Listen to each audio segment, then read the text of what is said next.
Do you want to promote quicker, faster hair growth in just one day? Stay tuned to listen to the tips and tricks to help your hair to grow faster in just a single day. Hi, I'm Dr. Dwella Mota Nelson, your healthy scalp specialist.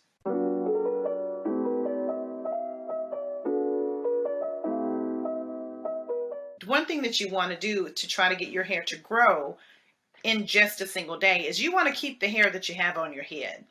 The major way that you do that is to be gentle with your hair. Make sure that you're adding moisture periodically throughout the week. Make sure that you're detangling your hair. Make sure that you're being kind to your hair. Be gentle when you're dealing with your hair. Another thing, of course, is massage. You can massage your hair daily. You can massage your hair a couple of times a day. We recommend a manual massager. And we do have a massager at Dr. Topicals. We'll link it below for you to grab. But that helps you to be able to increase circulation on the scalp, keep your hair as healthy as possible. In general, our hair only grows about a half an inch a month. So if you add that up, by the time you get to the end of 1 year, your hair has the potential of growing about 6 inches. Now, I know many of you are saying, you know what, my hair doesn't grow 6 inches in a year. My hair has grown 6 inches in 5 years. Now, what happens to the hair when it grows? Well, of course, we lose hair every single day. We lose between 50 and 100 strands just by manipulation of the hair, just by styling the hair, just by combing and brushing the hair. We lose about 50 to 100 strands a day. So we lose some hair. We're supposed to lose it because hair does have a life cycle or a growth cycle. But as your hair starts to grow, if you don't take care of the ends of your hair or the older parts of your hair will start to split. You'll start to see split ends. You'll start to see shedding where you see pieces of hair in the sink and not the full strand. So when a hair strand reaches the end of its hair cycle, the entire hair will come out, not just a little tip of the hair or a little piece of the hair. So if you're combing your hair and you look in the sink and you see all these little tiny pieces of hair in the sink, it just means that your hair is dry and it's brittle and it's breaking. Doesn't mean that the hair has actually gotten to the end of that growth cycle. So by taking care of your hair, being gentle when you comb and brush, making sure that you are moisturizing your hair, and adding nutrients to the scalp is an excellent way to promote hair growth. I did a video earlier just sharing some of those essential oils or home remedies that you can use to grow your hair and make your hair grow at home. Rosemary oil, peppermint essential oil. There's a bunch of essential oils that we talk about in one of our videos that kind of share how you can get your hair to grow if you're adding something to your scalp at home to help your scalp to be as healthy as possible. At Dr. Topicals, we truly believe that a healthy scalp will grow hair. So if your scalp is healthy, of course your hair is going to grow. But again, like we mentioned, what's going to happen to the hair? Why can't you see that growth? If you have very curly hair, sometimes it's very difficult to see how quickly your hair is growing until your hair is in an elongated state or once it's straightened. So for instance, if you have your hair in a curly style, or you have braids, or you have curly hair, once you wash your hair and you moisturize it and you blow dry it or straighten it, your hair can be substantially longer than what it looks when it's in its curly state. Most hair is definitely stronger when it's in its curly state because those bonds are connected so tightly. So your hair will normally feel much more dense, much thicker when it's curly, but when your hair is straightened, those bonds have been changed and they help the hair to be able to be elongated. So the hair is a lot more brittle when it's in its straightened state. Part of that also is that when you straighten your hair, you normally have to add heat to your hair. We all know that heat and chemicals are two of the biggest no-nos when it comes to trying to keep your strands as healthy as possible. Now, heat is actually not a bad thing for the hair if it's actually done in moderation.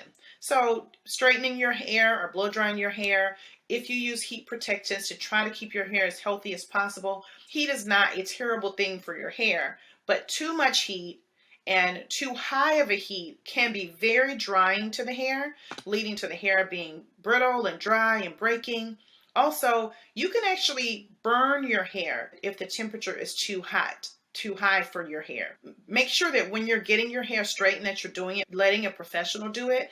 They know the temperature, that iron or that flat iron or those styling tools, they know the temperature that those tools should be at in order to get a nice, straight, sleek look, but also not to damage your hair. You don't want to get a great look and then after you get done, your hair is damaged. So heat is okay, but Definitely sparingly. The second thing is chemicals. We know that chemicals can definitely damage the hair. One of the most harsh things that you can put on your hair is bleach. Now, we love these bright, festive colors, these purples and reds and all these pinks and blondes. But in order for us to get that color, that bright color that we like in our hair, cosmetologists will say they'll need to lift your color.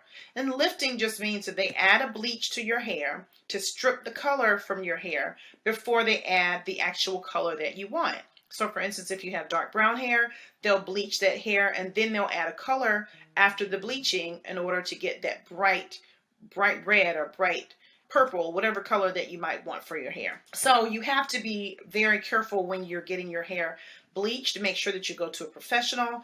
Make sure that you have done your homework to make sure that they're not going to bleach your hair and then perm, or perm your hair and then bleach. If you decide to get your hair chemically straightened, that will completely take your hair out from the scalp.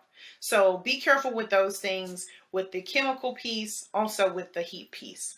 One other thing we want to think about when we're trying to keep our hair as healthy as possible is stress relief. We know that stress does cause us to lose our hair. We want to make sure that we are not being stressed, that our life situations are manageable. So stress does lead to hair loss. We also want to make sure we're eating a balanced diet, plenty of fresh fruits and vegetables. They are packed with antioxidants and great vitamins that are wonderful for hair growth. So making sure that you have those. I'm not a really big advocate of using high doses of biotin. Some people use biotin in supplements or biotin gummies. One side effect of using biotin or very high doses of biotin is that it leads to acne on the skin and also acne on the scalp. This pustules that show up on the scalp. So I don't really recommend very high percentages of using higher concentrations of biotin in your diet, but definitely fresh fruits and vegetables, lots of good protein. There are collagen drinks that you can drink, and hydrolyzed collagen helps to build the strands of the hair, also helps to keep your body healthy. So as we get older, our hair and our skin sometimes need a little bit more help. So hydrolyzed collagen is a nice supplement that you can add into your diet to help your skin and help your hair, and it even helps your joints, helps you to feel much better, and also helps your hair to stay healthy. When we're growing our hair also is that you want to be thoughtful about the types of medications that you take daily. You can look at the side effects of many medications, and those side effects do sometimes show that you can have hair loss due to the medications that you're taking. So you always want to be mindful when you're looking at your medication list, if you're taking medications by mouth, that those side effects, if they have hair loss listed, that you know what to expect and you know what you can do to try to get your hair to grow and get your scalp to stay as healthy as possible. One suggestion also is to sleep on satin pillowcases, or either have a satin cap that you sleep in. What this does is, if you're sleeping on a cotton pillowcase, your hair will tug as you're turning in the bed. Your hair will get pulled. Also, cotton is very drying to the hair. So your hair can easily get very dry and dehydrated and start to break and become brittle. Sleeping in a satin cap or sleeping on a satin pillowcase can help you to keep your strands nice and moisturized, keep them from being brittle and breaking. Getting enough rest is super important. That kind of ties back to the stress piece. Getting more sleep helps you to be able to manage your stress more easily. So definitely recommend getting as much sleep as possible, 6 to 8 hours if possible. That will also help you to keep your body as healthy as possible. Lastly, conditioning your hair. You want to make sure that you have conditioned your hair after you have washed it. By conditioning your hair, it helps the elasticity to be improved. If you're pulling your hair, it makes it more stretchy. So elasticity just means that your hair is more stretchy. And so if it's moisturized, your hair will be more stretchy and won't break off when you're combing or brushing it. So making sure that you're moisturized is really important. One of the easiest things to do if your hair is naturally curly is to spritz your hair with water and some type of diluted moisturizer every other day. That really helps to keep your hair moisturized and supple. Those things are all really important to help you to maintain the hair you have, but also grow more hair from your scalp. So if you notice that you have areas on your scalp that the hair is not growing in very well, we recommend using a derma roller. Dr. Topicals has a signature method for growing in hair quickly. It's called the Advanced Anagen Method, the AAM method. And it does use acupuncture, which is basically what you're doing when you're using a derma roller. You're using this roller that has like all these little needles, and as you roll on the scalp, you're doing acupuncture to the scalp, which is going to increase the blood flow at the scalp, help the absorption of nutrients to the scalp to be increased, and will help you to grow your hair in more quickly. It also uses a massager, which I mentioned earlier. So it uses the acupuncture, the massager, and an application of a nutrient-rich type of pomade or serum that you put on your scalp. So I hope that this has been helpful. Thank you for listening. Again, this is Dr. Dwella Moten Nelson, your Healthy Scalp Specialist.